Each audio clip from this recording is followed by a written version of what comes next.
Okay, if your BMW is making this noise on the steering rack, which you can hear just now, in my case it is really excessive and exceptionally loud, then it's most likely a steering rack fault. And in today's video, I'm going to be showing you exactly how to change it and replace it. So here's the kit, unboxed it already, but basically the main thing that goes wrong is this bushing you can see right here. So this is the new one. So what I'm going to do, before I skip too far in the video, I'm going to get the car jacked up safely. I'm going to skip that part because you guys know how to do that.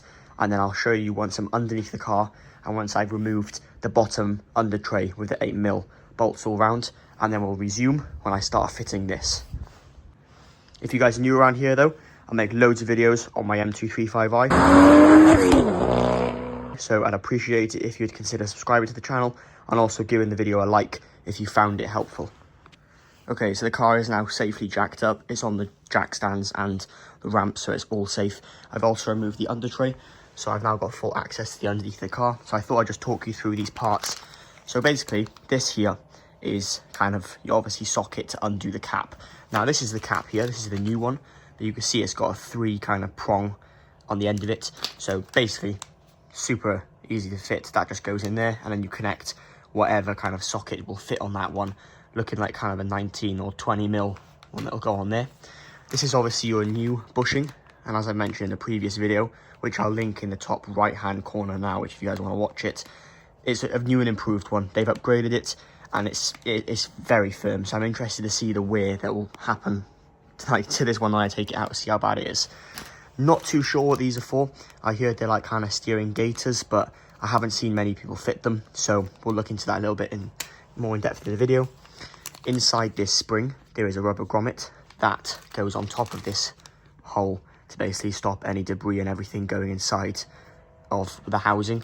And then obviously you have a brand new spring which you replace with the old one. There's gonna be a few things you're gonna need, so maybe snipe nose pliers, because apparently the old one of these is pretty stuck in there, so you have to pull it out, but we'll see when we're underneath the car. So what I'm going to do now, unbox all this stuff, and then I'm going to do my best to film it. It is quite a tight squeeze on the 2 Series chassis, so I'm going to do the filming the best I can, but let's get straight to it. Alright, here we are underneath the car now, and I was wrong. It's actually a 24mm socket to fit this piece, and this just fits on top here. So as you can see, if we can manage to work this, unfortunately, the coolant hose for the water pump is smack on in the middle, so we might have to move that, but that's going to go on there, and then obviously your socket on top. So I'm going to skip filming this part because it's going to be a bit difficult, but I'm going to undo that, and then I'll be back once I have undone this section. Okay, so I actually opted to use a 24mm spanner just because the water pump housing is all in the way. So when that cap's undone, you can just use some snipe nose pliers, which is the tricky part, and just kind of pull it out from the top there. So it's out now. So if I show you guys, there is the old OEM one, and on the surface of it, it doesn't look too worn. And as you can see, that's the old cap there and the old green spring. So the new stuff doesn't come pre-greased, so I've put some grease on that, and this will only go in one way back in. So make sure that's in, and make sure it's in as right as it can be. These are CV boot kind of clips, which I'm not going to be using today, but it's good that it comes with a spare. And this new cap obviously is going to go on top, and don't forget to put in your new spring. Just make sure you grease everything up, and then your nipple, which will go and cover that, so make sure you put that in as well, which we can just do now. Basically it fits the same as the BMW one with the little hole on the top there. So I'm going to get this in now, and then once it's in, I'll film myself putting the cap on to show you guys. That is the new piece fitted. You can't really see it very well, but it's a bit of a tight fit, so you can use a clamp to kind of make sure it's pressed in. It can only go in one way because the steering is kind of like in a triangle shape, so it can only go in one way. And then this is the new part, which is just being greased up there. So put some grease on that and then nipple in, thread it on with your hand, and then you can finish tightening it up with your 24mm and then the star adapter. That is now threaded in with my hand. So what I'm going to do now is just again attach the adapter, which I seem to have lost, so I need to find that. And then you can obviously tighten it up, and then once that is tight, I will resume the video. But as you can see, new part is on just there. All right, one important thing, which I just took this back out because I completely forgot. Don't forget to put your new spring in, which is this blue one here. That's the old one down there. So that basically goes in there and between the actual new kind of bushing. So don't forget to put the spring in. I'll resume once this cap is now tightened up. All right, so a bit of an update. Put the cap back in, everything simple, all fitted, and the steering made the exact same noise. Now, I'll tell you guys what it is that happened. So if we go underneath the car, I've got the light under here, and I literally undid all of this steering boot as well, because I thought something catastrophic had gone wrong, and I thought the part I had just replaced hadn't worked. However, you'll never guess what the reason was. The cap on the top there, which you can see, hadn't been tightened up enough. I did it flush because that's what the internet told me to do, but it had to be probably about 3/4 of a turn more than flush. So now let's see the results of this new part.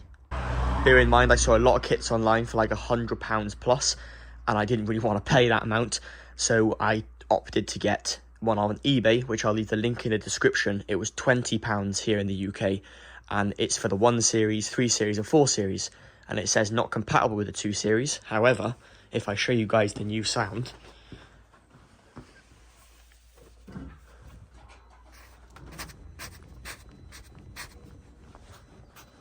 not a single noise. It's literally fixed.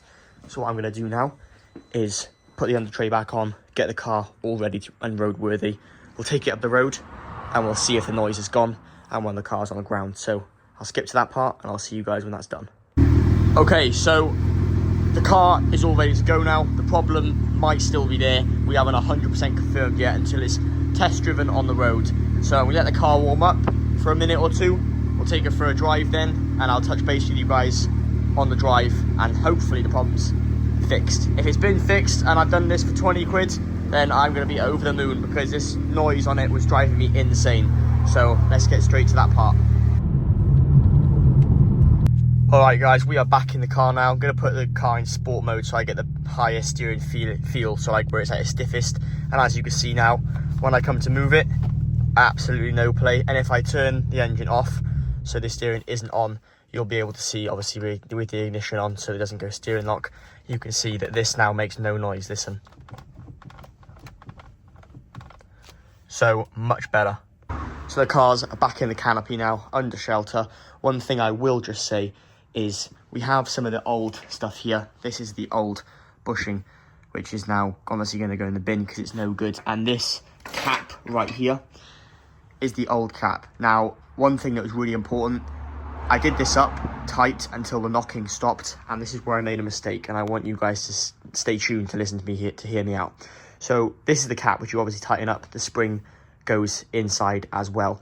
And one very important thing is, if you do it up tight, so say you're fixing the knocking issue, which mine had, then you can do it up tight to fix it. However, I test drove the car, and it felt like the steering was just awful. For instance, I would turn, and I'd have to go so far before the car actually started moving the wheels. So there was a massive delay in the steering wheel.